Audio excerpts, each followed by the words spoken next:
السلام علیکم ورحمۃ اللہ وبرکاتہ۔ الحمد للہ رب العالمین والصلاة والسلام علی سید المرسلین، اما بعد فاعوذ باللہ من الشیطان الرجیم،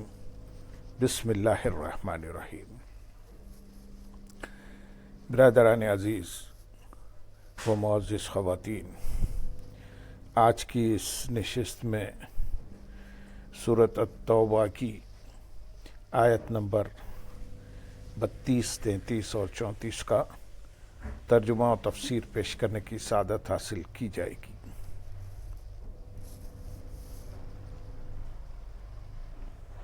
يريدون أن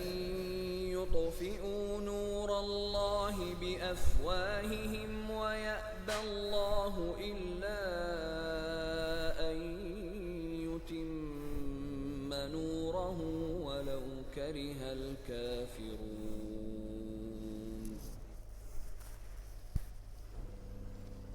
هو الذي أرسل رسوله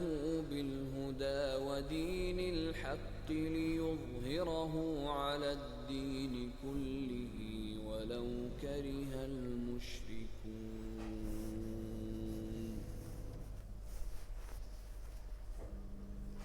يا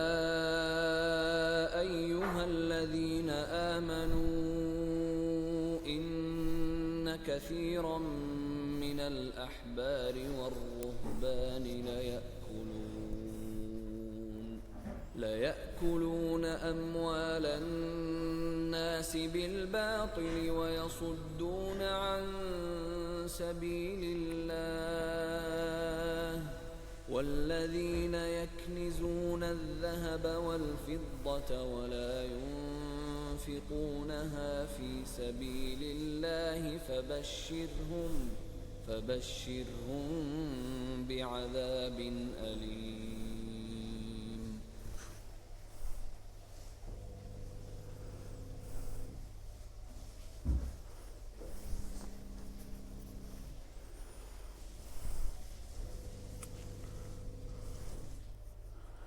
یہ چاہتے ہیں کہ اپنے منہ سے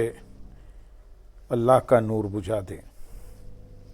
حالانکہ اللہ اپنے نور کو مکمل کیے بغیر نہ مانے گا، اگرچہ کافر ناپسند کرے۔ وہی ہے جس نے اپنا رسول ہدایت اور سچے دین کے ساتھ بھیجا تاکہ اسے تمام دینوں پر غالب کر دے، اگرچہ مشرک ناپسند کرے۔ یہ چاہتے ہیں کہ اپنے منہ سے اللہ کا نور بجھا دے۔ اس آیت میں نور سے مراد دین اسلام یا سرکار دو عالم صلی اللہ علیہ وسلم کی نبوت کے دلائل ہیں، اور نور بجھانے سے مراد حضور پرنور صلی اللہ علیہ وسلم کا دین مٹانا ہے، یا قرآن کو شائع نہ ہونے دینا، یا حضور اقدس صلی اللہ علیہ وسلم کا ذکر روکنا اور حضور اکرم صلی اللہ علیہ وسلم کے فضائل سے چڑ جانا۔ تو فرما دیا کہ کفار کی حرکتوں سے نہ دین ختم ہوگا، نہ اسلام کی شوکت میں کمی آئے، اور نہ حضور اقدس صلی اللہ علیہ وسلم کی شان میں فرق آئے گا۔ احمد رضا خان رحمۃ اللہ علیہ کیا خوب فرماتے ہیں، مٹ گئے مٹتے ہیں، مٹ جائیں گے اعداء تیرے، نہ مٹا ہے نہ مٹے گا کبھی چرچا تیرا، تو گھٹائے سے کسی کے نہ گھٹا ہے نہ گھٹے، جب بڑھائے تجھے اللہ تیرا۔ اس آیت سے دو باتیں معلوم ہوئی، ایک سچا دین اور ہدایت حضور پرنور صلی اللہ علیہ وسلم کے ساتھ ایسے وابستہ ہیں جیسے آفتاب کے ساتھ روشنی، کہ حضور اقدس صلی اللہ علیہ وسلم کو چھوڑ کر نہ ہدایت ملتی ہے نہ سچا دین۔ اگر صرف قرآن سے ہدایت مل جاتی تو تاجدار رسالت صلی اللہ علیہ وسلم کو دنیا میں کیوں بھیجا جاتا؟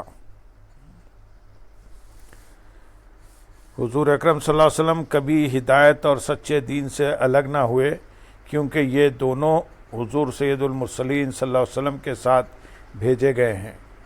جو انہیں ایک آن کے لیے بھی ہدایت سے الگ مانے وہ بے دین ہے،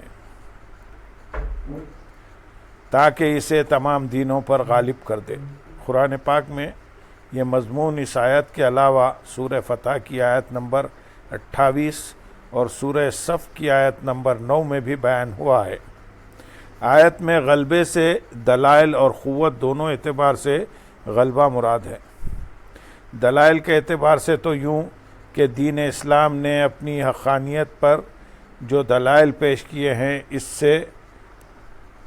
مضبوط ترین دلائل کوئی بھی پیش نہ کر سکا، اور جہاں تک قوت کے اعتبار سے غلبے کا تعلق ہے تو اس مراد پر یہ کہا جا سکتا ہے کہ ایک بہت بڑا عرصہ ایسا گزرا ہے کہ دنیا میں صرف دین اسلام ہی غالب تھا،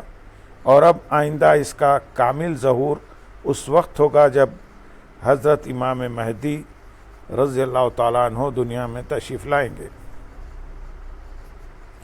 آیت نمبر 24 میں ارشاد ہے، اے ایمان والو، بے شک بہت سے پادری اور روحانی درویش باطل طریقے سے لوگوں کا مال کھا جاتے ہیں اور اللہ کی راہ سے روکتے ہیں، اور وہ لوگ جو سونا اور چاندی جمع کر رکھتے ہیں اور اسے اللہ کی راہ میں خرچ نہیں کرتے، انہیں دردناک عذاب کی خوشخبری سناؤ۔ باطل طریقے سے لوگوں کا مال کھا جاتے ہیں۔ پادری اور روحانی درویش اس طرح باطل طریقے سے مال کھاتے ہیں کہ دین کے احکام بدل کر لوگوں سے رشوتیں لیتے ہیں اور اپنی کتابوں میں مال و دولت کی لالچ میں تحریف و تبدیل کرتے ہیں، اور سابقہ کتابوں کی جن آیات میں سرور دو عالم صلی اللہ علیہ وسلم کی نعت و صفت مذکور ہے، مال حاصل کرنے کے لیے ان میں فاسد تعویلیں اور تحریفیں کرتے ہیں۔ اس آیت سے معلوم ہوا کہ دین کا علم اس لیے حاصل کرنا تاکہ اس کے ذریعے دنیا کا مال، دولت، عزت، منصب اور جاہت اور وجاہت حاصل ہو، یہ انتہائی مذموم اور اپنی آخرت تباہ کر دینے والا عمل ہے۔ احادیث میں بھی اس کی شدید مذمت بیان کی گئی ہے، چنانچہ حضرت ابو ہریرہ رضی اللہ تعالیٰ عنہ سے روایت ہے، سرکار دو عالم صلی اللہ علیہ وسلم نے ارشاد فرمایا، جس نے وہ علم حاصل کیا جس سے اللہ تعالیٰ کی رضامندی حاصل کی جاتی ہے، لیکن اس نے وہ علم اللہ تعالیٰ کی رضا حاصل کرنے کی بجائے دنیا حاصل کرنے کے لیے سیکھا، تو وہ قیامت کے دن جنت کی خوشبو نہ پائے گا۔ حضرت کعب بن مالک رضی اللہ تعالیٰ عنہ سے روایت ہے، رسول اللہ صلی اللہ علیہ وسلم نے ارشاد فرمایا، جو اس لیے علم طلب کرے تاکہ علماء کا مقابلہ کرے یا جہلا سے جھگڑے یا لوگوں کی توجہ اپنی طرف کرے، تو اسے اللہ تعالیٰ آگ میں داخل کرے گا۔ حضرت جابر بن عبداللہ رضی اللہ تعالیٰ عنہ سے روایت ہے، حضور پر نور صلی اللہ علیہ وسلم نے ارشاد فرمایا، علماء کے سامنے فخر کرنے، بیوقوفوں سے جھگڑنے اور مجلس آراستہ کرنے کے لیے علم نہ سیکھو، کیونکہ جو ایسا کرے گا تو اس کے لیے آگ ہی آگ ہے۔ حضرت ابو ہریرہ رضی اللہ تعالیٰ عنہ سے روایت ہے، نبی کریم صلی اللہ علیہ وسلم نے ارشاد فرمایا، جس نے لوگوں کے دلوں کو اپنے جال میں پھنسانے کے لیے عمدہ گفتگو سیکھی تو اللہ تعالیٰ قیامت کے دن اس کی فرض عبادات قبول فرمائے گا، نہ نفل، اور اسے اللہ کی راہ میں خرچ نہیں کرتے۔ اس سے مراد یہ ہے کہ وہ بخل کرتے ہیں، مال کے حقوق ادا نہیں کرتے اور زکوٰۃ نہیں دیتے۔ جب اللہ تعالیٰ نے یہودی و عیسائی علماء و پادریوں کی حرص سے مال کا ذکر فرمایا تو مسلمانوں کو مال جمع کرنے اور اس کے حقوق ادا نہ کرنے سے خوف دلاتے ہوئے فرمایا کہ وہ لوگ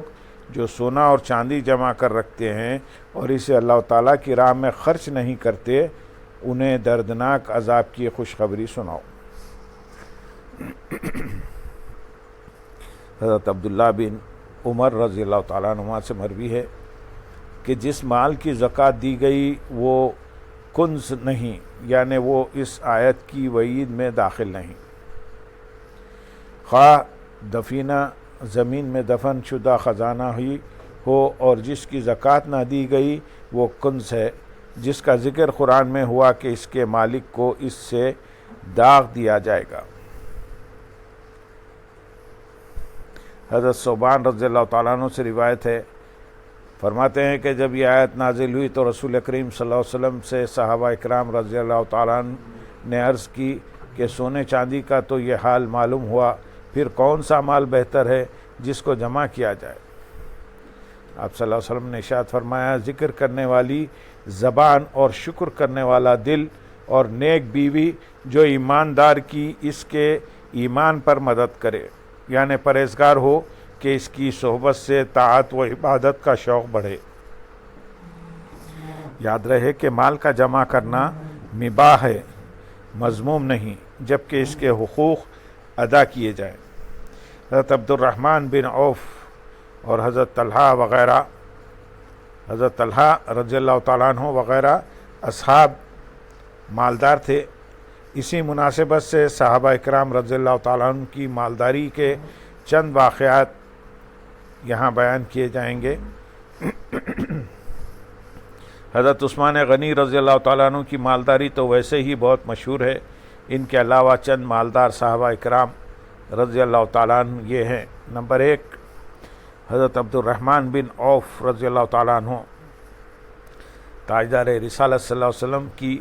دعا کی برکت سے اللہ تعالیٰ نے حضرت عبد الرحمن بن عوف رضی اللہ تعالیٰ عنہ کو کثیر مال عطا فرمایا، اور اپنی مالداری کے باوجود بکثرت صدقہ و خیرات بھی کیا کرتے تھے۔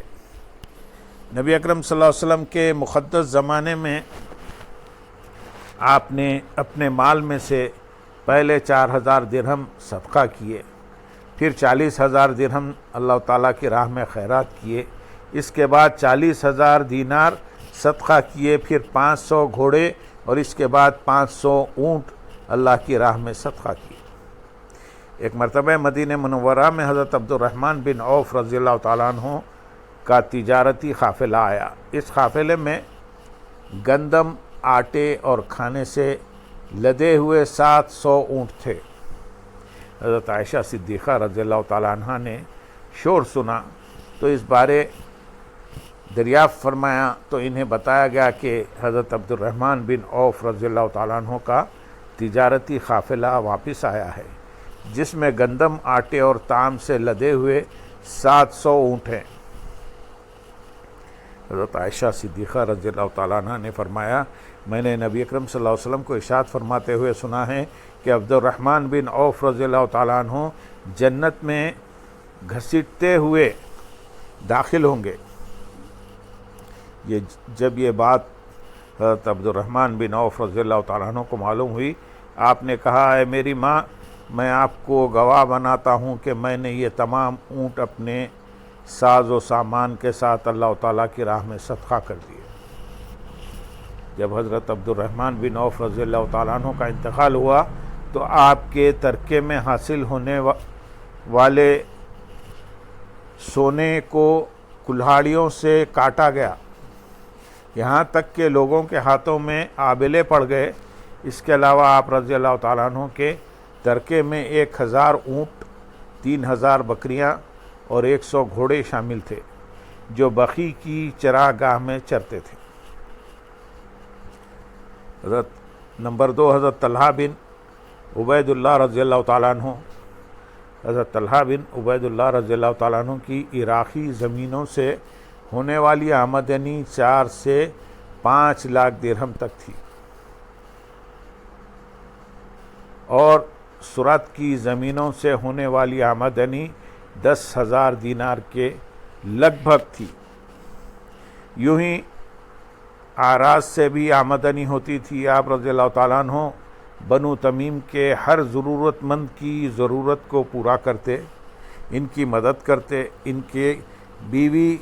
بیویوں اور غیر شادی شدہ افراد کی شادیاں کراتے اور ان کے قرض اتارتے تھے۔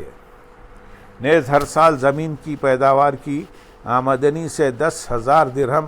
اور حضرت عائشہ صدیقہ رضی اللہ تعالیٰ عنہ کو بھیجایا کرتے تھے۔ نمبر 3، حضرت زبیر بن العوام رضی اللہ تعالیٰ عنہ،